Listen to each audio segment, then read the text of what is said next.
Hello Katden lovers and Katden followers, abay nakakaloka ang balitang ito. May pirmahan na nga bang naganap patungkol sa prenuptial agreement ng Katden? Ang lahat ng yan, but before that, if you haven't subscribed yet to my YouTube channel, please don't forget to like, share, and subscribe at hit mo na rin ang notification bell for more showbiz updates. Of course, bago tayo magpatuloy sa ating updates for today's video, nais ko po muna magpasalamat sa lahat po ng mga legit viewers, subscribers at ang lahat ng mga legit na nagmamahal, sumusubaybay sa mga updates natin. Thank you so much sa inyong panonood. At ngayong araw, let's talk about this one. I-congratulate natin ang Pulang Araw dahil isa po sila sa Trend Road Best Show Top 40 Philippines TV program in 2024. Tapos na nga po, ito pong nasabing Pulang Araw, pero still nag-slay pa rin sila, no? Slayable pa rin ang mga ganap dahil sila po ay nabibigyan ng award, no? At hindi lang yun, dahil sila po yung pinaka most watch sa Netflix ngayon. So top 1 po ang Pulang Araw. Kaya naman congratulations to Alden Richards and the rest of the team. Congrats! And of course, syempre po, patuloy pa rin na isa rin sa mga talaga na mga kinasasabikan ng ilang mga nation at ng ilang mga Pilipino sa Indonesia dahil ang Hello Love Again ay mapapanood na po sa Indonesia. Sabi po dyan sa report na yan is mapapanood po ito this coming cinema, nakalagay, hindi ko mabasa, ayan, jadwalnonton.com. Ito po ay mapapanood sa Indonesia. Ayan, genre niya. Ayan, nakalagay po dyan sa ating screen. Medyo nanlalabo na yung mga mata natin, ano. Pero yun nga, abangan natin yan. Yung mga Pilipino abroad.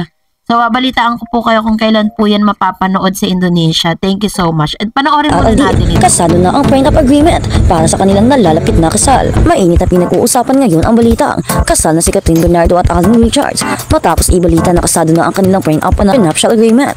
Ang detalye ng prenup ay umani ng iba't ibang reaksyon mula sa kanilang mga fans at sa publiko na tila mas naging excited sa nalalapit nilang pag-iisang dibdib. Ayon sa mga ulat, napagkasunduan ni Kathryn Bernardo at Alden Richards ang ilang mahahalagang aspeto ng kanilang prenup agreement.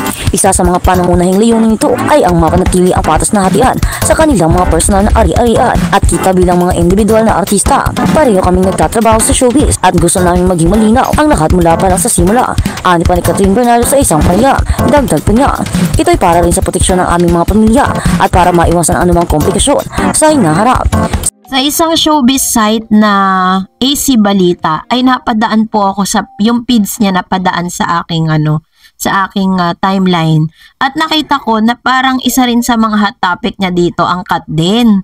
Nagulat ako kasi binabalita niya sa kanyang updates na ano na nga daw, nagkapirmahan na nga daw di umano ng tinatawag na prenuptial agreement, kung saan ito po yung isang agreement na pagpapakasal ng ng babae at lalaki at kailangan nila magpirmahan na kung ano yung yaman na meron po itong si Mr. Alden Richards at Kathryn Bernardo, ano't ano man ang mangyari ay hindi po nila pwedeng paghatian. Ganun yung prenuptial agreement eh.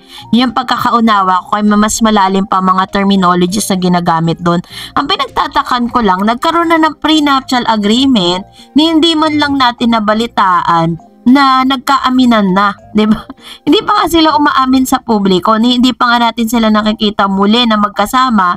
Na ito lang, no, parang may video pong inilabas ng Star Cinema na parang nag-i-invite sila na meron ngang or ano na mapapanood na sa Taiwan yung kanilang movie. Pero dun sa usaping prenuptial agreement, parang medyo matagal-tagal pa or parang wala pa po sa hindi ko pa po nababalitaan, no? Wala pa po tayong balita kasi medyo na-bother lang ako dun sa mga Katden na nag-comments kasi talagang sobrang sila, yung parang napaka-generous nila sa papaniniwala o napaka-gullible, no, na naniniwala doon po sa sinasabi niya na na prenuptial agreement. So medyo kalaloka lang talaga ako, kaya ako po inihatid sa inyo na wala pa po talagang prenuptial agreement.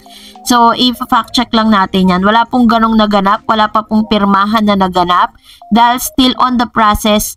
At although sabihin na natin nagkakamabutihan sila Pero wala pa po sila dun po sa punto ng usaping pagpapakasal, no? At wala pa pong pirmahang nagaganap. Kaya naloka lang talaga ako.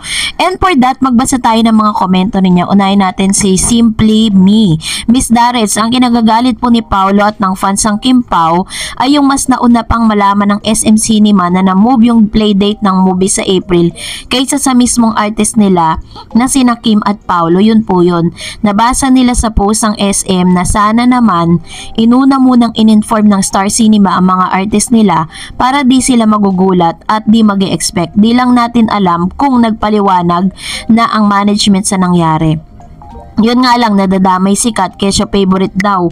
Samantalang mula umpisa, di naman talaga favorite ng management sila mismo magsabi ang interview niya sa isang magazine. Ayun, salamat po ma'am, she Simply Me. Katulad po ng like kong sinasabi, no, tatama po yung sinabi ni Simply Me na parang kahit naman talaga sino magagalit sa ganong aspeto, 'di ba?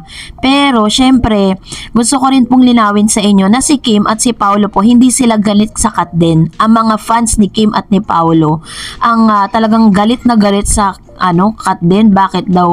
Kasi parang mas favorite daw ng Star Cinema ito pong Kim Pao kaysa Kat din kaysa sa Kim Pao.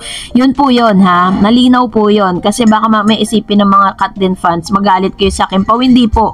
At hindi rin naman po bobo si Kim at si Paolo para magalit sila sa Kat din. Dahil wala naman talaga silang kinalaman dun. And sabi ni Ma'am si Emerita, why Kat din? Ang Kat din masipag sila mag-promote. Kahit pagod sila, iniikot nila ang mall. May agat nga sila. Dahil Showtime.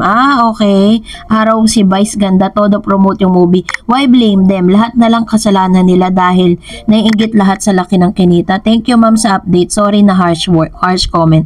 Have a good day and God bless everyone. Ayan, naiintindihan ko po kayo sa inyo pong sinabi ma'am Shino, and understandable naman talaga na minsan makakaramdam tayo ng inis, no, dahil may mga ganitong pangyayari na bakit ganito, ganyan.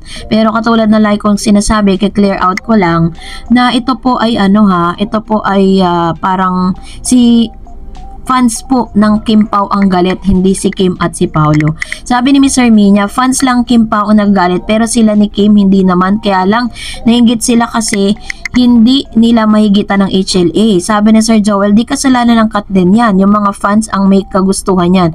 Wala kayong magagawa kung mas malakas ang Kat din. Huwag tayong sisihin ng Kat din kasi di naman sila ang nagdesisyon yan. Problema ng mga Kim Pao fans yan. Ayan. Salamat Ma'am Chi sa inyo pong komento at maraming salamat po. At of course, sabi ni Sir Joel, tama naman, wala namang pong may kagustuhan at wala pong may kasalanan yan. And sabi ni Simply Me kanina, 'di ba? Kahit naman taga sino magagalit, dapat kung i-move nyo yung playdate, dapat artista muna makakaalam. And that is the responsibility of the management. Parang ang nangyari kasi, Star Cinema ang nag-move ng playdate, nalaman nila dahil sa post ng SM, but not coming from Star Cinema itself. Kahit naman talagang sinong artista magagalit pag ganyan, 'di ba? At naiintindihan natin ang mga Kim Pao fans kung saan sila nanggagaling, pero ang hindi lang natin maintindihan bakit pati ang Kat din dinamay nila sa galit nila. And of course, sabi po ng isa pang komento, sabi ni Len Solares, strategy lang 'yan ng Star Cinema para mapag-usapan ng gusto ang Kim Pao para sa movie na yan nila, kasi nga di pa naman tapos i-shoot, kahit October pa nga ay may playdate na, pero until now di pa tapos i-shoot. Sabi nga ni Paolo, experience nga daw niya na wag tapusin ang pelikula ayun, na-experience niya talaga, no? Tapos ngayon ang dami pang ano problema sa Kim Pao? Samantalang ang gagaling na actors and actresses niya, nagte-trending nga dati yung kanilang linlang Sabi ni Miss Mariela Chueca, anong kinalaman ng Kat din dyan? Gusto lang niya nila maging maingay sa movie. Sabi ni Miss De La Cruz, Mi de la Cruz. Grabe talaga sa ex, dami din toxic fans dun eh. Ewan ko ba sa ibang mga fans, di naman fault ng Kat din yan. Mema lang sila. Bakit di nila sabihan yung producer, yung Star Cinema, di nyo na lang supportan both pares na Pinoy film eh. True. Kaya nga ako ay guarantee lahat ng Kat din. Supportahan din natin ang movie ng Kim Pao. 'Di ba? Kasi wala naman talaga masamang tinapay kay Kim at Paolo. Pakita natin na we are not part of that toxic fans, 'di ba? So, salamat po. And of course, another one, sabi ni Miss Estrella Garcia, bakit ang Kat din ang sinisisihin nila? If I know, pakulo lang nila yan para pag-usapan ng movie nila. Pansinin nyo yun. Sinabi ni Kim na tuloy pa rin ang pagpapalabas sa movie nila. Okay lang gumawa sila ng gimmick, pero paingayin nila yung movie Kim Pao, pero wag naman sana siraan pa at sisinang Kat din dahil wala silang kinalaman sa pagpapalabas ng movie nila. Bakit nararamdaman na ba nila na magiging kasing lakas ng Kat din ang tambalang Kim Pao? Kaya ngayon pa lang ay naghahanap na sila ng sisisihin kung sakaling hindi umabot sa inaasahan nila ang kikitain ng movie ng paborito nila. So ito naman yung kanyang komento with regards to this. Bagay, pwede rin na parang marketing strategy siya, 'di ba? So, sabi ni Ma'am si Evelyn, bakit wala namang napatunayan si Kim Chiu na kumita na sobrang alin mang pelikula niya? Wala akong matandaan. Sikat halos pelikula niya kumita kahit sino ang kapartner niya. Tama din to, real talk din to. Sabi ni Miss Tessie, nag-iingay lang yan para maraming manood sa movie nila. Kasi parang this is gonna be the first movie ever ng Kim Pao, no, na talagang mapapanood sa big screen. Sabi ni Crazy Little Big Things, gusto lang umingi ang pelikula, may bagong ipalabas, good luck. Sabi ni Miss Lenny Banting, naku kayo lang fans club nagsasabong sa mga maling akala nyo.